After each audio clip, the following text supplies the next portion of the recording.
Além de ter perdido a minha mãe, aos 3 anos de idade, também perdi um bebê com 5 meses de gestação.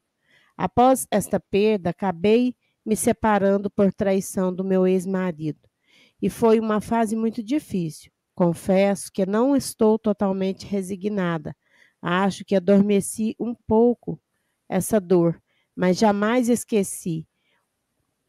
E por vezes fico imaginando o quanto seria bom ter sido mãe, já que não tive uma.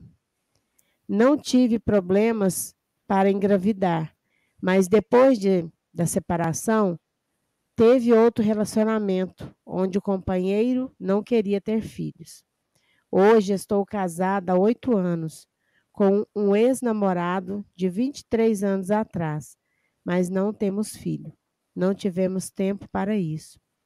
Minha vida nunca foi fácil, ao contrário, muito, muito difícil. E como disse anteriormente, se não fosse a doutrina espírita, poderia ter enveredado por caminhos não muito bons. A questão mediúnica que tenho desde cedo não poderia ter amenizado um pouco as provas e expiações? Se fosse contar tudo aqui, o que passei e ainda passo, vocês ficariam assombrados. Trabalho como médium desde 1993. Há 2 anos comecei a fazer palestras espíritas. Faço trabalho voluntário de evangelização com crianças e ainda sofro muitas coisas. Encontro grande alento na codificação e na literatura espírita, mas às vezes penso em perguntar a Deus o motivo de tantas dificuldades. O bom é que não sou amarga, amo viver, sou autoastral e sempre disposta a recomeçar, mas há coisas que nem a terapia me faz entender. Um beijo imenso no coração de vocês. Na verdade, as nossas existências na Terra, elas não são oferecidas para que a gente venha para cá, para viver uma história de absoluta tranquilidade e sem que existam desafios espirituais a serem vencidos. A história de boa parte de nós dariam excelentes roteiros para filmes de Hollywood, novelas, porque são histórias marcadas por muitas dores. A vida na Terra possui encarnações bastante complicadas. Nós temos uma quantidade imensa de pessoas que as suas existências são de desencontros, desamores, machucamentos sucessivos, abandono, perdas, enganos, ilusões e muita, muita dor. Então a gente acaba, muitas vezes, ficando muito focado na nossa história e a gente não tem condição de enxergar as dores que se passam em nosso redor. Pessoas que vivem dramas do ponto de vista orgânico, doenças. Há pessoas que desde a infância vivem em hospitais. Há outros que casam na expectativa de uma família maravilhosa, linda, feliz, sorridente.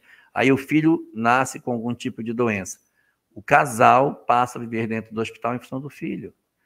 Então, a doença, às vezes, ela acompanha a gente na existência inteira. Outros não têm isso.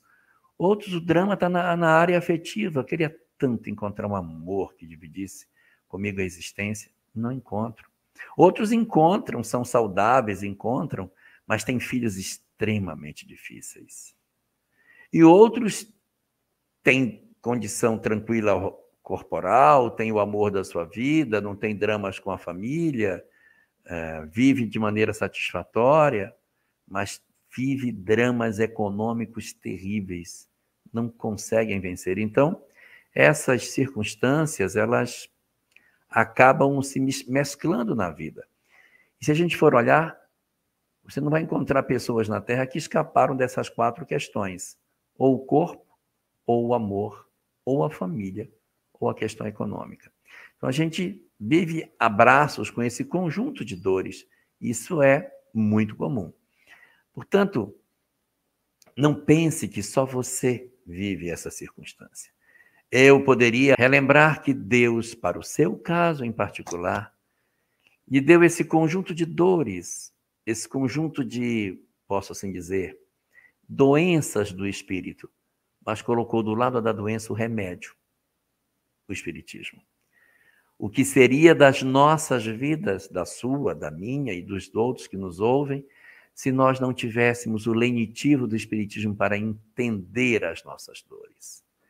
Então, se você percebe esse conjunto de sofrimento, olha para a misericórdia que diz: eu vou te doar um recurso extraordinário para que você consiga vencer esses dramas. E no que você estava falando, eu estava pensando, enquanto você falava, em Ivone do Amaral Pereira, que viveu a solidão, uma solidão, nunca teve ninguém que a amasse.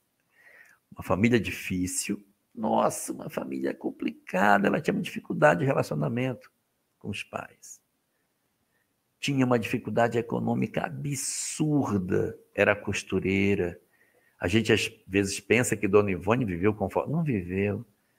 Ela viveu de maneira muito apertada do ponto de vista financeiro, muito apertada.